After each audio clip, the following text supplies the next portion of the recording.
حضرت ابو بکر نے بہت خوش ہو کر ایک بات کہی، حضور میں نے 2 اونٹنیاں تیار کی ہوئی ہیں. یعنی اب آپ وہ تو سوچتے تھے نا شاباش ملے گی کہ میں نے تیاری کی ہوئی ہے، میں نے 2 اونٹنیوں کو خوب کھلا پلا کے فربا کیا ہوا ہے، بڑی توانا ہے تاکہ ہم تیزی کے ساتھ سفر کر سکیں.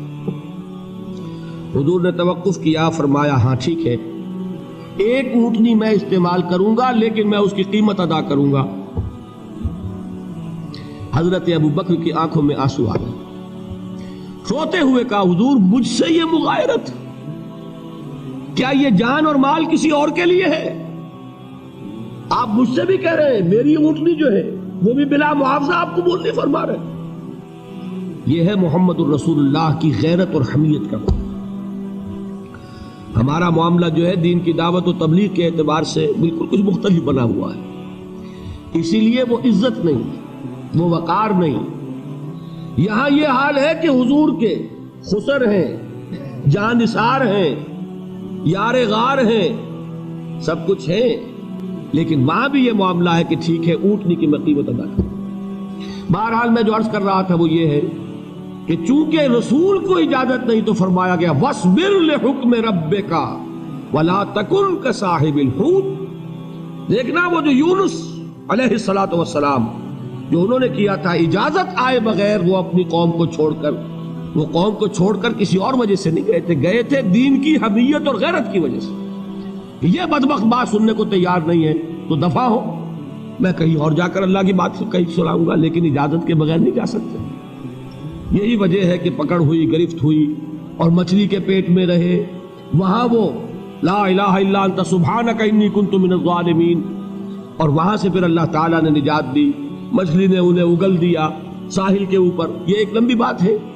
تو یہاں حضور سے کیا کہا گیا؟ صبر کی. اب دیکھیے ایک بات عجیب ہے، یہ ربط اپنے ذہن میں رکھیے. اللہ تو صبر کی تلقین کر رہا ہے اپنے رسول کو، اور رسول یہی تلقین کر رہے ہیں اپنے صحابہ کو. صبر کرو، جھیلو، برداشت کرو، ہاتھ مت اٹھانا، کوئی جوابی کارروائی نہیں ہوگی، بلکہ اپنے اوپر جھیلو جو کچھ جھیلنا ہے، ڈٹے رہو، پیچھے مت ہٹنا، یہ صبر ہے. لیکن ہاتھ اٹھانے کی اجازت نہیں. چنانچہ اب ذرا چشم تصور سے دیکھیے، ابو جہل اس نے جو بدترین روش اختیار کی، وہ ایک خاندان تھا حضرت یاسر، ان کی اہلیہ حضرت سمیہ، اور ان کے فرزند حضرت عمار رضی اللہ تعالی عنہم. یہ غلام نہیں تھے. حضرت سمیہ تو کنیز تھیں، لیکن یاسر غلام نہیں تھے. ان کی کہانی یہ ہے، واقعہ یہ ہے کہ یہ بہت نیک آدمی تھے. یاسر یمن کے باشندے. انہیں کو خواب میں بشارت ہوئی کہ نبی کا ظہور ہونے والا ہے مکے میں، جاؤ شاید ان کے قدموں تک پہنچ جاؤ.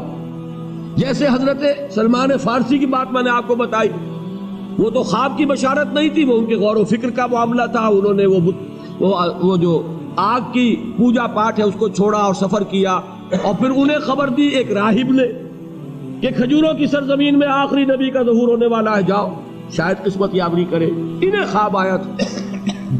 یہ یمن سے ترک وطن کر کے مکے آ گئے.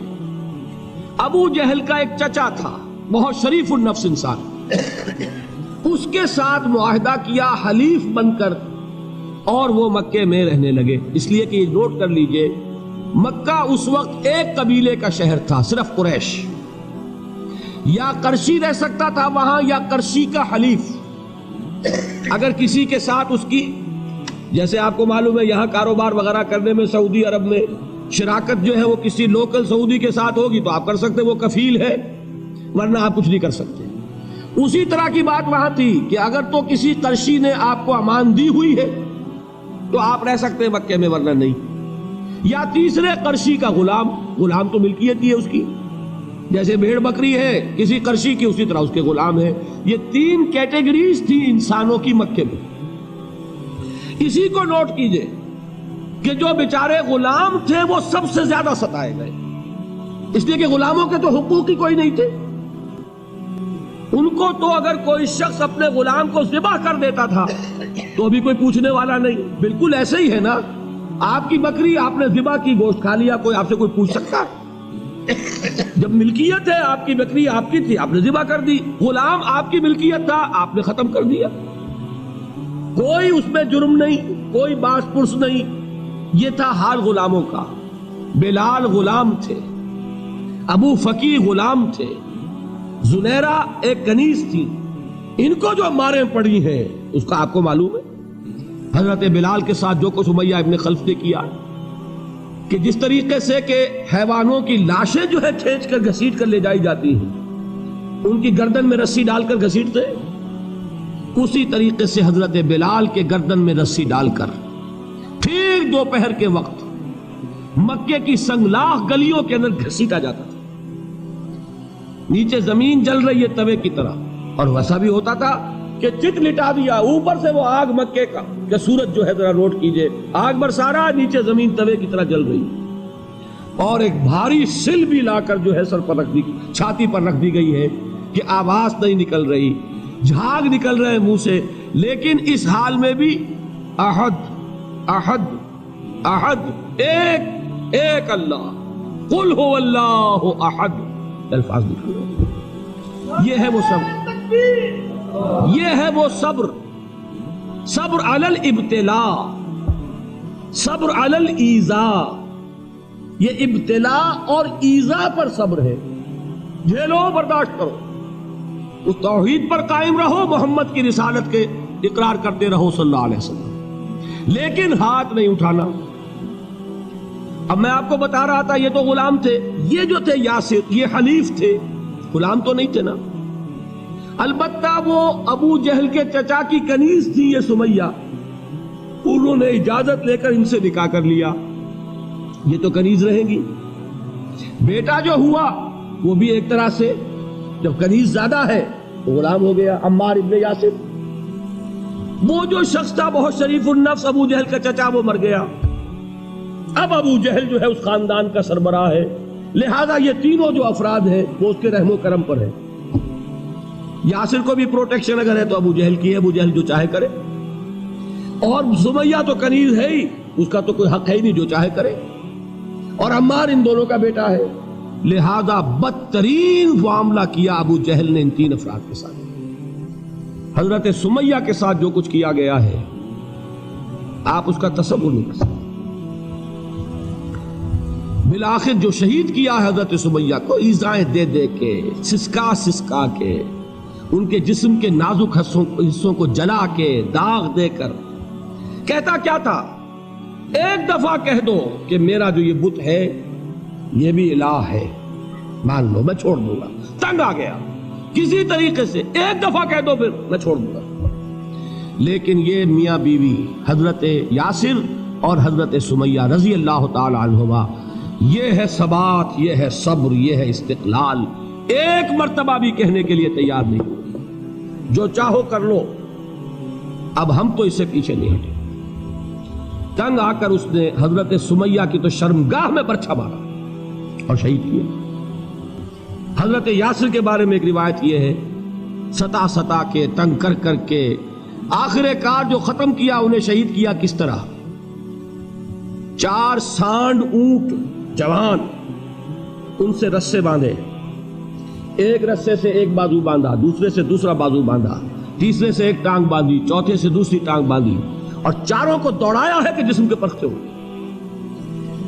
اس حال میں کیا ہو رہا تھا وہ میں بتا رہا ہوں کہ اللہ تو تاکید کر رہا ہے اپنے نبی کو, اصبر وَلِرَبِّكَ فَاصْبِرْ وَاصْبِرْ عَلَى مَا يَقُولُونَ وَاصْبِرْ وَمَا صَبْرُكَ إِلَّا بِاللَّهِ وَاصْبِرْ لِحُكْمِ رَبِّكَ وَلَا تَكُنْ كَصَاحِبِ الْحُوتِ. اس وقت سامنے سے حضور گزرتے تھے جبکہ آل یاسر کے ساتھ یہ معاملہ ہو رہا ہے. کیا فرماتے تھے, اصبروا یا آل یاسر فَإِنَّ مَوْعِدَكُمُ الْجَنَّةُ, اے یاسر کے گھر والوں صبر کرو, جھیلو, اس لیے کہ تمہارے وعدے کی جگہ جنت ہے. اللہ تعالیٰ ادھر آنکھ بند ہوگی ادھر جنت میں تمہارا داخلہ ہو جائے گا. یہ ہے تواصوا بالصبر والعصر ان الانسان لفی خسر. یہ تواصو بالصبر پر کون عمل کر رہا ہے؟ محمد الرسول اللہ صلی اللہ علیہ وسلم۔ اس میں بھی ایک بات ہے، وہ بھی سمجھ لیجئے، دین میں جہاں عظیمت ہے رخصت کا پہلو بھی ہے۔ یہ جو نوجوان تھے، یہ بوڑھے والدین کا تو وہ مقام ہے، یہ رتبہ بلند ملا جس کو مل گیا۔ ہر مدعی کے واسطے دار و رسم کہاں؟ حضرت سمیہ اور حضرت یاسر۔ نوٹ کیجئے، میں ایک اعتبار سے کہا کرتا ہوں، سید الشہداء یہ بنے کہ نہیں بنے،